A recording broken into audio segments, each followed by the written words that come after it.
नमः। हरिः ओम गणानान्त्वा गणपतिं नमामहे कविं कवीनामुपमश्रवस्तमम् ज्येष्ठराजं ब्रह्मणां ब्रह्मणस्पत आनशृण्वं नोतिभिस्सेदसादनम् श्रीविघ्नेश्वराय नमः। प्रणो देवी सरस्वती वाजेभिर्वाजिनी एवते धीनामवित्र्यवदय संसरस्वत्यै नमः। इदं विष्णुर्विचक्रमे त्रेधानि ददे पदं समूढवस्य बांसुरे विष्णवे नमः। देवीं वाचमजनयन्त देवाः तां विश्वरूपा प्रसोदन्ति सा नो मन्द्रेशमूर्जन्दुहानां धेनुर्वागस्वानुपसुष्टुदयितो देव्यै नमः। भास्कराय विद्महे मद्युतिकराय धीमहि तन्नो आदित्य प्रचोदयात्। सूर्याय नमः। तत्पुरुषाय विद्महे महादेवाय धीमहि तन्नो रुद्र प्रचोदयात्। रुद्राय नमः। शङ्खारिचापशरभिन्नकरान्त्रिनेत्रां दिग्मेतरां कुशलजां विलसत्क्रीडां सिंहस्थितां चतुरसिद्धनतां च दुर्गां दूरान्निभां दुरितवर्गहरां नमामि। इदं फलं मया देवी स्थापितं पुरसस्तवान् तेन वेदं लाभाप्तिर् भवेज्जन्मनि जन्मनि। सान्निध्य सपरिवारदेवताभ्यो नमः ಪ್ರಾರ್ಥನಾಂ ಸಮರ್ಪಯಾಮಿ. ತಾಯಿಯ ಸನ್ನಿಧಾನದಲ್ಲಿ ಭಕ್ತಿ ಶ್ರದ್ಧಾಪೂರ್ವಕವಾಗಿ ಪ್ರಾರ್ಥನೆಯನ್ನು ಮಾಡಿಕೊಳ್ಳುವಂಥದ್ದು. ಹಲವು ವರ್ಷಗಳ ತಲತಲಾಂತರದಿಂದ ಪ್ರಯತ್ನ ಮಾಡಿ ನಮಗೆ ಇವತ್ತಿನ ದಿವಸ ಆ ರಾಮ ಜನ್ಮಭೂಮಿಯಲ್ಲಿ ಆ ರಾಮನ ಪ್ರತಿಷ್ಠಾಪನೆಯನ್ನು ಮಾಡಿಕೊಳ್ಳುವಂಥ ಯೋಗ ಭಾಗ್ಯ ನಮಗೆ ಪ್ರಾಪ್ತಿಯಾಗಿದೆ. ಆ ಒಂದು ಪುಣ್ಯ ದಿನದಂದು ತಾಯಿಯ ಜಗಜ್ಜನನಿಯಾದಂಥ ಉಮಾಮೇಶ್ವರಿಯ ಸನ್ನಿಧಾನದಲ್ಲಿ ಆ ಒಂದು ಪ್ರತಿಷ್ಠಾ ಕಾರ್ಯ ಒಳ್ಳೆಯ ರೀತಿಯಿಂದ ನೆರವೇರಬೇಕು. ಅದಕ್ಕಿರತಕ್ಕಂಥ ಬರತಕ್ಕಂಥ ಯಾವುದೇ ರೀತಿಯ ವಿಗ್ರಹಗಳು ಇದ್ದರೂ ಅದೆಲ್ಲ ನಿವಾರಣೆಯಾಗಬೇಕು. ಆ ಒಂದು ಶ್ರೀರಾಮನ ಬಿಂಬದಲ್ಲಿ ವಿಶುದ್ಧ ಸಾನ್ನಿಧ್ಯ ಅಭಿವೃದ್ಧಿಯಾಗಬೇಕು. ಅದರಿಂದ ಸಮಸ್ತ ಲೋಕಕ್ಕೂ ಕಲ್ಯಾಣವಾಗಬೇಕು ಎಂಬುದಕ್ಕೆ ಬೇಕಾಗಿ ತಾಯಿಯ ಸನ್ನಿಧಾನದಲ್ಲಿ ಸೂರ್ಯೋದಯದಿಂದ ಪ್ರಾರಂಭ ಮಾಡಿ ಸೂರ್ಯಾಸ್ತದವರೆಗೆ ಆ ಭಜನಾ ಸಂಕೀರ್ತನೆಯನ್ನು, ಅದೇ ಪ್ರಕಾರ ಸಾಯಂಕಾಲ ತಾಯಿಯ ಸನ್ನಿಧಾನದಲ್ಲಿ ಪ್ರದೋಷ ಕಾಲದಲ್ಲಿ ತಾಯಿಗೆ ರಂಗಪೂಜಾರಾಧನೆಯನ್ನು ಸಮರ್ಪಣೆ ಮಾಡಿಕೊಳ್ಳಬೇಕು ಎಂಬುದಾಗಿ ನಾವು 10 ಸಮಸ್ತರು ಸೇರಿ ಸಂಕಲ್ಪ ಮಾಡಿಕೊಂಡಿದ್ದೇವೆ. ಅದೇ ಪ್ರಕಾರ ತಾಯಿಯಲ್ಲಿ ಪ್ರಾರ್ಥನೆಯನ್ನು ಮಾಡಿಕೊಳ್ತಾ ಇದ್ದೇವೆ. ತಾಯಿಯ ಪೂರ್ಣಾನುಗ್ರಹ ಇದಕ್ಕೆಲ್ಲ ನಾವು ಮಾಡುವಂಥ ಕರ್ಮಗಳಿಗೆ ಪ್ರಾಪ್ತಿಯಾಗಬೇಕು. ವಿಶೇಷವಾಗಿ ಹಿಂದೆ ರಾಮಾಯಣದಲ್ಲಿ ನಾವು ಕೇಳಿದ್ದೇವೆ, ತಾಟಕಿ ಮೊದಲಾದ ರಾವಣಾದಿ ಖಳರನ್ನು ಆ ರಾಮನು ಸಂಹಾರ ಮಾಡಿದ್ದಾನೆ. ಲೋಕಕಂಟಕರಾದಂಥ ಅವರಿಂದ ಆ ಋಷಿಮುನಿಗಳು ಮಾಡುವಂಥ ಯಜ್ಞಯಾಗಾದಿಗಳಿಗೆ ರಕ್ಷಣೆಯನ್ನು ಅನುಗ್ರಹ ಮಾಡಿಕೊಟ್ಟಿದ್ದಾನೆ ಎಂಬುದಾಗಿ. ಅದೇ ಪ್ರಕಾರ ಆ ಅಯೋಧ್ಯೆಯ ಸ್ಥಳದಲ್ಲಿ ಆ ರಾಮನು ನೆಲೆ ನಿಂತು ಅಂತ್ಯದಲ್ಲಿ ಆ ಸರಯೂ ನದಿಯಲ್ಲಿ ಅವಸಾನವನ್ನು ಹೊಂದಿದ್ದಾನೆ ಎಂಬುದಾಗಿ ನಾವು ರಾಮಾಯಣದಲ್ಲಿ ಕೇಳಿದ್ದೇವೆ. ಅದೇ ಪ್ರಕಾರ ಆ ಒಂದು ಸ್ಥಳ ಮೊದಲು ಅನ್ಯ ಧರ್ಮೀಯರ ದಾಳಿಗೆ ಒಳಗಾಗಿ ನಮ್ಮಿಂದ ದೂರವಾಗಿತ್ತು. ಅದೇ ಪ್ರಕಾರ ಈ ಒಂದು ಯೋಗ, ಈ ಒಂದು ನಮ್ಮ ಒಂದು ಆಯುಷ್ಯ ಕಾಲದಲ್ಲಿ ಈ ಯೋಗ ನಮಗೆ ಪ್ರಾಪ್ತಿಯಾಗಿದೆ. ಹಾಗಿರುವಾಗ ಆ ಒಂದು ಸ್ಥಳದಲ್ಲಿ ಆ ರಾಮನ ವಿಶುದ್ಧ ಸಾನ್ನಿಧ್ಯ ಅಭಿವೃದ್ಧಿಯಾಗಬೇಕು, ಲೋಕ ಕಲ್ಯಾಣವಾಗಬೇಕು. ಆ ರಾಮನ ಸಂಪೂರ್ಣ ಕೃಪಾಕಟಾಕ್ಷ ನಮಗೂ ಸಹ ಪ್ರಾಪ್ತಿಯಾಗಬೇಕು. ಅದಕ್ಕಿರತಕ್ಕಂಥ ಬರತಕ್ಕಂಥ ಯಾವುದೇ ರೀತಿಯ ತಾಟಸ್ಥಗಳಿದ್ರು ಆ ತಾಯಿ ಅದನ್ನೆಲ್ಲ ದೂರ ಮಾಡಿಕೊಟ್ಟು ಆ ಒಂದು ಪ್ರತಿಷ್ಠಾ ಕಾರ್ಯದಲ್ಲಿ ಆಗತಕ್ಕಂಥ ಯಾವುದೇ ರೀತಿಯ ತಡೆಗಳಿದ್ರು ಯಾವುದು ತಡೆಗಳು ಆಗದ ಹಾಗೆ ಆ ತಾಯಿಯ ರಕ್ಷೆಯನ್ನು ಅನುಗ್ರಹ ಮಾಡಿಕೊಡುವುದರೊಂದಿಗೆ ನಮಗೂ ಸಹ ಆ ತಾಯಿ ರಾಮನ ಕೃಪಾಕಟಾಕ್ಷ ಪ್ರಾಪ್ತಿಯಾಗುವ ಹಾಗೆ ಅನುಗ್ರಹ ಮಾಡಿಕೊಡಬೇಕು ಎಂಬುದಾಗಿ ತಾಯಿಯ ಸನ್ನಿಧಾನದಲ್ಲಿ ಭಕ್ತಿ ಶ್ರದ್ಧಾಪೂರ್ವಕವಾಗಿ ಮಾಡಿಕೊಳ್ಳತಕ್ಕಂಥ ಪ್ರಾರ್ಥನೆ. ಮನಸೋದ್ದಿಷ್ಟ ಪ್ರಾರ್ಥನಾನ್ ಸಮರ್ಪಯಾಮಿ. ಉಮಾಮೇಶ್ವರಿ ಅಮ್ಮನವರ ಪಾದಾರವಿಂದಕ್ಕೆ ಗೋವಿಂದಾನೇ ಗೋವಿಂದ. ಅಕ್ಷತವನ್ನು ಹಾಕಿ ಒಂದು ನಮಸ್ಕಾರ ಮಾಡಿ.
ದೀಪ ಪ್ರಜ್ವಲನೆ ಈ ಜಗತ್ತಿಗೆ ದೀಪ ಪ್ರಜ್ವಲನೆ ಆವಡು ಅಂತ ನಮ್ಮ ಮಾತೆಲ್ಲ ಅಪ್ಪನ ಪಾದ ಶ್ರೀರಾಮ ಜಯ ರಾಮ ಜಯ ಜಯ ರಾಮ ಶ್ರೀರಾಮ ಜಯ ರಾಮ ಜಯ ಜಯ ರಾಮ ಶ್ರೀರಾಮ ಜಯ ರಾಮ ಜಯ ಜಯ ರಾಮ ಬರ ಬರ ಶ್ರೀರಾಮ ಜಯ ಜಯ ರಾಮ ಶ್ರೀರಾಮ ಜಯ ರಾಮ ಜಯ ಜಯ ರಾಮ ಶ್ರೀರಾಮ ಜಯ ರಾಮ ಜಯ ಜಯ ರಾಮ ಶ್ರೀರಾಮ ಜಯ ರಾಮ ಜಯ ಜಯ ರಾಮ.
ರಾಮ ಆನಂದ ರಮಣ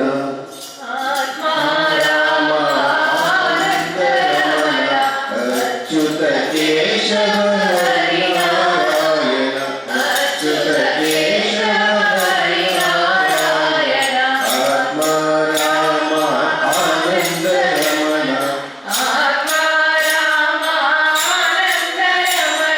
ಭವಭಯ ಹರಣ ವಂದಿತ ಚರಣ ರಘುಕುಲ ಭೂಷಣ ರಾಜೀವ ಲೋಚನ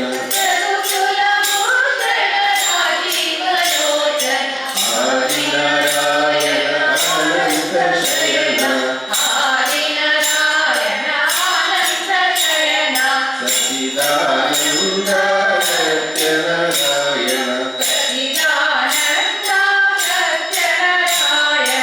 ಆತ್ಮ ರಾಮ ಆನಂದ ರಮಣ ಆತ್ಮ ರಾಮ ಆನಂದ ರಮಣ ಆತ್ಮ ರಾಮ ಆನಂದ ರಮಣ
Dum bum ba